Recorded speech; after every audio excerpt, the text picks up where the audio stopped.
বাড়ি থাকতো তাই কি ফুটে থাকতো বাবা? কার শখ আছে ফুটে থাকে? কি আরাম আছে ফুটে? ভালো করে খাবার নেই, ঘুমানোর নেই। হাজবেন্ড থাকতো তো ফুটে থাকতাম না। হাজবেন্ড নেই, ছেলে নেই। ছেলে ছিল, মারা গেছে 18 বছরে। আমার না ঘুম আসছে না, জানেন তো কেন বলছি? একজন বিধায়িকার, একজন মন্ত্রীর দম্ভ, ক্ষমতার অহংকার আমার ঘুমাতে দিচ্ছে না আজকে। রাস্তার উপরে, ফুটপাতের উপর দাঁড়িয়ে বাচ্চা দুধ গরম করবেন, মামারই আবদার হচ্ছে। তারপরে দেখলাম কিছুদিন আগে কোন এক জায়গায় গিয়ে, এখানে এইসব করবেন না, আমি তাহলে থানায় তুলে নিয়ে যাব।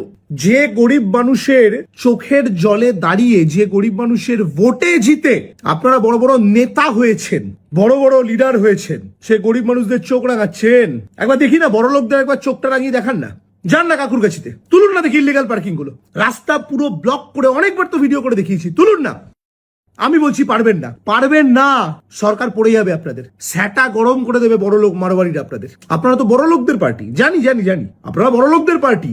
আপনারা বড় লোকদের তোষামত করে চলে। নীরব মোদী, বিজয় মালিয়া, মেহুল চোকসি, ফ্রিডম 251 মোবাইল, কি ভেবেছেন সব ভুলে গেছি? Heavy strong. এত বড় লোকেদের এত এত কোটি টাকার ঋণ মকুব, আর গরিব মানুষদের উপর আঙুল তুলে আঙুলের দম্ভ, অধিকারের দম্ভ, অহংকারের দম্ভ। যে গরিব মানুষের চোখের জল এইভাবে ফেলালেন, যে গরিব মানুষকে এইভাবে ডিসরেসপেক্ট করলেন, এইভাবে অসম্মান করলেন। আমি অ্যাডভোকেট অরিন্দম কাঞ্জিলাল, আমি তো ভীষণ ঈশ্বরে বিশ্বাস করি। আমি দাবি নিয়ে বলছি, মিলিয়ে নেবেন।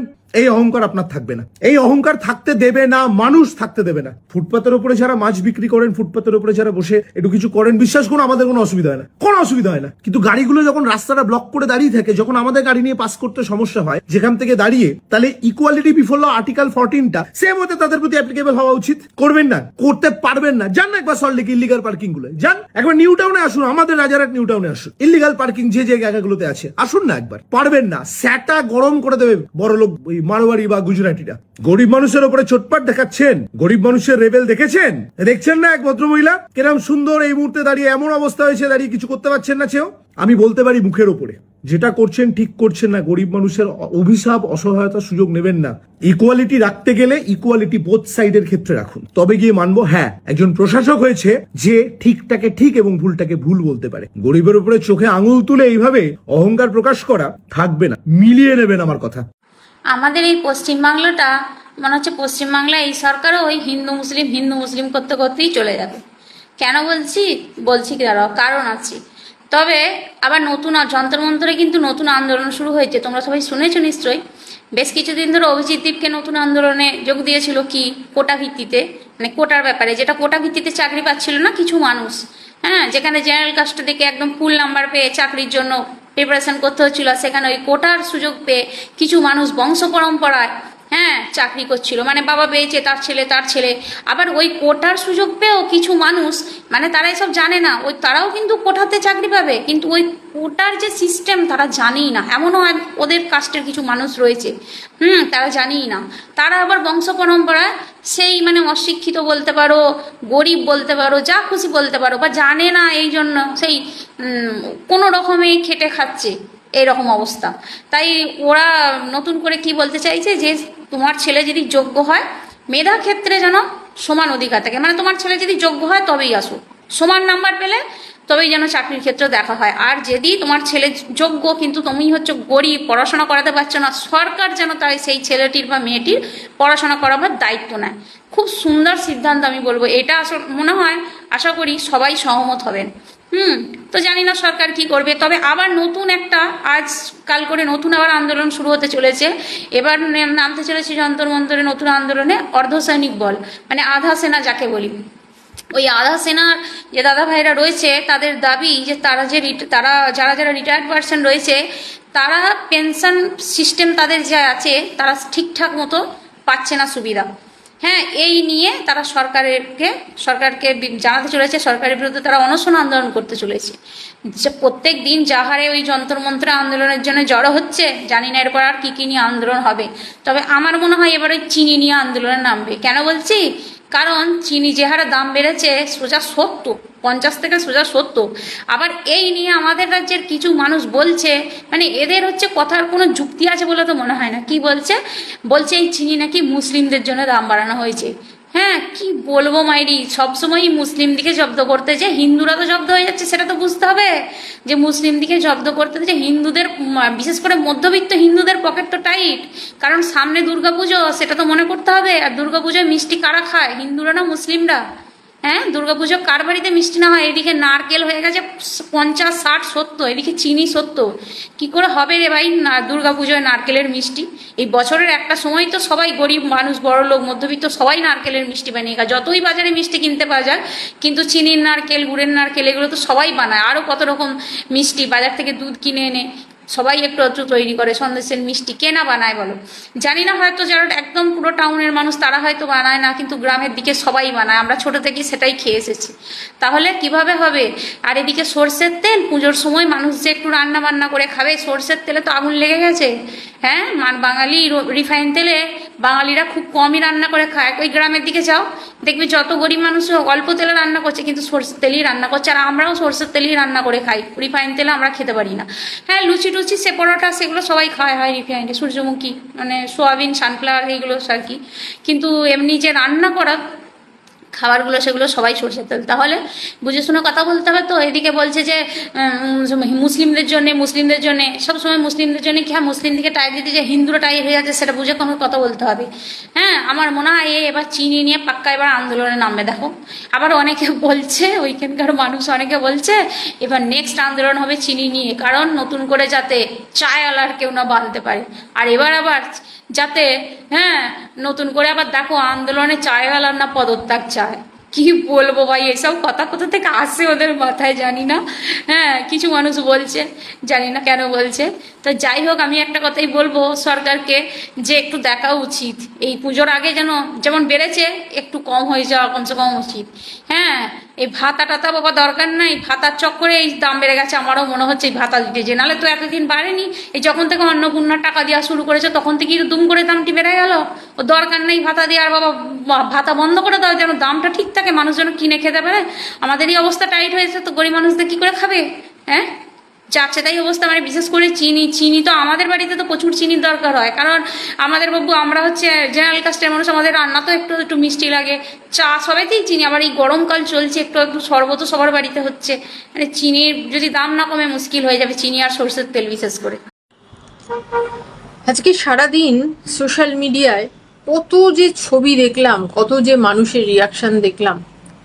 বেশিরভাগই মহিলারা, রাস্তায় নেমে পড়েছেন মহিলারা। কোথায় বিষ্ণুপুর থেকে শুরু করে বনগাঁ, রাজ্যের বিভিন্ন জায়গায়, বিভিন্ন জেলায় পুরসভার সামনে মহিলাদের বিক্ষোভ। এক একজন মহিলা রাস্তায় কার্যত আছাড়ি পিছাড়ি করে তারা কান্নাকাটি জুড়ে দিয়েছেন। এবং কি তাদের বক্তব্য, যে তাদেরকে এভাবে কেন হেনস্থা করা হচ্ছে, কেন এক এক দিন এক একটা ফর্ম ফিল আপ করতে বলা হচ্ছে, এক এক দিন এক একটা নতুন নতুন ক্রাইটেরিয়া তৈরি করে দেওয়া হচ্ছে, কেন এক এক দিন বলা হচ্ছে এখান থেকে ওখানে যান, ওখান থেকে ওখানে যান, এইভাবে পিং পং বলের মতো ঘোরানো হচ্ছে। কেন প্রতিশ্রুতি দেওয়া হয়েছিল যে 3,000 টাকা করে দেওয়া হবে এবং তার বিনিময়ে মানুষের থেকে বা মহিলাদের থেকে ভোট আদায় করার পর এখন আর সেই টাকা দেয়া হচ্ছে না। এরকম নানা প্রশ্ন মহিলারা তুলছেন, বিভিন্ন চ্যানেলে তারা বাইট দিচ্ছেন। এবং আমি দেখছিলাম আর ভাবছিলাম, সত্যি খারাপ লাগছিল দেখে, যে এক একজন মহিলা তারা বলছিলেন কেউ বিধবা, তার টাকাটা দরকার। এবং সত্যি কথা বলতে কি, লক্ষ্মীর ভাণ্ডারের টাকা মহিলাদের অ্যাকাউন্টে নিয়মিতভাবে পড়তো, সেটাও তারা উল্লেখ করেছে, যে প্রতি মাসে আমাদের কিচ্ছু বলতে হতো না, টাকাটা আমরা পেয়ে যেতাম। এবং কেউ কেউ, একজন মহিলাকে শুনলাম বলছেন যে মমতা চোর ছিল কিন্তু আমাদের টাকা দিত। কেউ বলছেন মমতা অনেক ভালো ছিল, আমাদের টাকা দিত, আমাদের কোনোদিন টাকা প্রতি মাসে আমরা টাকাটা নিয়ম করে পেয়ে যেতাম, কোনোদিন এরকম হয়নি, এসে কি করছে। এই সমস্ত কথাবার্তা আজকে শুনছি এবং মনে হচ্ছিল যে সত্যিই তো, কেন এতটা সময় লাগছে? 3 মাসের ওপর হয়ে গেছে, কেন এতদিন সময় লাগছে? দেখুন, একটা সুনির্দিষ্ট অংশের মানুষ তারা এই টাকাটা পেতেন, তাদের নামের তালিকা রয়েছে, সেই তালিকা অনুযায়ী তাদের সম্পর্কে যে তথ্যগুলো দরকার সেই তথ্যগুলো নেওয়া হবে, নিয়ে যাদেরকে মনে করছেন যে অযোগ্য তাদেরকে বাদ দিয়ে দেওয়া হবে, এবং যাদেরকে মনে করছেন যে তারা যোগ্য, যে ক্রাইটেরিয়া তারা যারা তৈরি করেছেন তারা সেই ক্রাইটেরিয়া অনুযায়ী তাদেরকে টাকা দিয়ে দেবেন। এর জন্য এতটা সময় কেন লাগছে? আজকে আমি বাসে, ট্রামে, আপনি যেখানেই কান পাতবেন দেখবেন একটাই প্রশ্ন চতুর্দিকে, তুই পেয়েছিস? তোর অ্যাকাউন্টে পড়েছে, এই সমস্ত এই খোঁজ খবর, অর্থাৎ অন্নপূর্ণা ভাণ্ডার নিয়ে খোঁজ।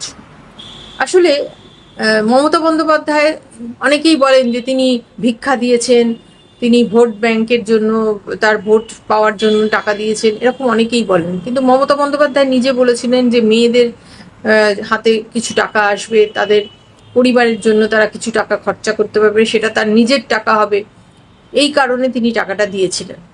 এবং আমার মনে আছে যখন প্রথম মমতা বন্দ্যোপাধ্যায় এই ঘোষণাটা করেছিলেন, সেই সময় সাংবাদিক হিসেবে নবান্নের নিয়মিত যেতাম, এবং তখন যিনি মুখ্য সচিব ছিলেন মলয় দে, তাকে জিজ্ঞাসা করেছিলাম যে এই টাকাটা মহিলাদের দিচ্ছেন, সবাইকে কেন দিচ্ছেন, যারা গরিব তাদের দিচ্ছেন ঠিক আছে, কিন্তু বাকিদের দেওয়ার দরকারটা কি? মলয় দে কিন্তু একটা যুক্তি দিয়েছিলেন যে এই টাকাটা দিলে পরে টাকাটা রোল হবে, অর্থাৎ মহিলারা গিয়ে খরচা করবেন বাজারে, অর্থাৎ বাজারে টাকাটা রোল হবে। আর বিশেষ করে গ্রামীণ বাজারে এই টাকা রোল হওয়াটা ভীষণভাবে দরকার, এতে অর্থনীতিটা এতে গতিশীল হয়। তিনি তার মতো করে যুক্তি দিয়েছিলেন। মমতা বন্দ্যোপাধ্যায় রাজনীতিবিদ হিসেবে তিনি কেন এটা দিয়েছিলেন, তার মাথার ভেতরে কি ছিল, তার মুখে কি ছিল, সেসব অনেক প্রশ্ন, অনেক চর্চা এই নিয়ে হয়ে গেছে। কিন্তু কথা হলো যে এই ভাতা ভিক্ষা এই নিয়ে তো অনেক কটাক্ষ করতে বিরোধীদের আমরা দেখেছি, অথচ দেখুন রাজ্যে রাজ্যে সেইভাবে সেই প্রকল্পই কিন্তু চালু করা হয়েছে। দিল্লিতে বলা হয়েছিল টাকা দেওয়া হবে, যদিও আজ পর্যন্ত দেওয়া হয়নি। এবং সব থেকে বড় কথা, যে বিজেপি, যে বামেরা আমাদের রাজ্যে সব থেকে বেশি সমালোচনা করেছিল এই ভিক্ষার টাকা দেওয়ার জন্য, সেই বিজেপি তাদের প্রতিশ্রুতি, নির্বাচনী প্রতিশ্রুতিতে টাকাটাকে ডবল করে দেওয়ার কথা বলেছিল। তাহলে তারা কিন্তু ভিক্ষার টাকা দেব না এমনটা কিন্তু বলেননি। তাহলে কি ধরে নিতে হবে যে এই টাকাটা ডাবল করে দেওয়ার কথা বলে মহিলাদের ভোটটা আদায় করে নেওয়াই মূল লক্ষ্য ছিল? কারণ অনেক মহিলাকে আজকে দেখছিলাম যখন বাইট দিচ্ছিলেন এই কথাটা বলছিলেন যে আমাদের থেকে ভোটটা নিয়ে নেওয়া হয়ে গেছে, এখন আর আমাদের টাকাটা দেওয়া হবে না, এখন আমাদের ছুঁড়ে ফেলে দেওয়া হচ্ছে, এই সমস্ত তারা চিৎকার করে করে বলছিলেন। কাজে এই যে ভয়ানক একটা পরিস্থিতি তৈরি হয়েছে, দিকে দিকে মহিলারা কান্নাকাটি হুলুস্থুলু করছে, এই বিষয়টা কিন্তু দ্রুত নিষ্পত্তি হওয়া খুব প্রয়োজন। আশা করা যায় যে রাজ্যের নতুন সরকার এই বিষয়টার দিকে নজর দেবেন, এবং বিশেষ করে কিছু কিছু মন্ত্রী বা নেতা যেভাবে এখনো পর্যন্ত এই বিষয়টাকে নিয়ে ভিক্ষা ইত্যাদি কথাগুলো, কমেন্টগুলো করছেন, এগুলো বন্ধ হওয়াটা খুব জরুরি। কারণ এই বিষয়টা কিন্তু, এই বক্তব্যগুলো কিন্তু একটা মহিলার আত্মসম্মানে গিয়ে আঘাত দিচ্ছে। এবং এই যে টাকাটা যে তারা পাচ্ছেন না, অনেকে এমনও বলছেন যে টাকা দেবে না, সেটা বলে দিতে পারতো যে লক্ষ্মীর ভান্ডারের টাকা আমরা আর দেবো না, বন্ধ করে দেবো। সেটা না বলে টাকাটা দেয়া হবে এবং ডাবল করে দেওয়া হবে, এটা কেন বলা হলো আমাদেরকে? এই মিথ্যা প্রতিশ্রুতি আমাদের কেন দেয়া হলো, এবং আমাদেরকে ঠকিয়ে কেন আমাদের থেকে ভোটটা আদায় করা হলো? অর্থাৎ মহিলাদের আত্মসম্মানে বিষয়টা বাঁধছে, তারা মনে করছেন যে তাদেরকে ঠকানো হয়েছে, তারা ঠকে গেছেন, অর্থাৎ তারা বোকা বনে গেছেন। এই বিষয়টা কিন্তু তাদের মধ্যে সাংঘাতিকভাবে তাদের আঁতে ঘা লাগছে। কাজেই এই যত দ্রুত এটা নিষ্পত্তি করা যায় ততই কিন্তু বিজেপি এবং রাজ্য সরকারের জন্য বিষয়টা ভালো। না হলে এমন দিকে বিষয়টা যাচ্ছে, এমনভাবে রাস্তায় রাস্তায় মহিলারা নেমে পড়েছেন, এমনভাবে তারা হুঙ্কার দিচ্ছেন, এমনভাবে হাহাকার করছেন, সত্যিই দেখে খুব খারাপ লাগছে। আপনাদের কি মত, আপনাদের কি মনে হয়? অবশ্যই কমেন্ট করে জানাবেন।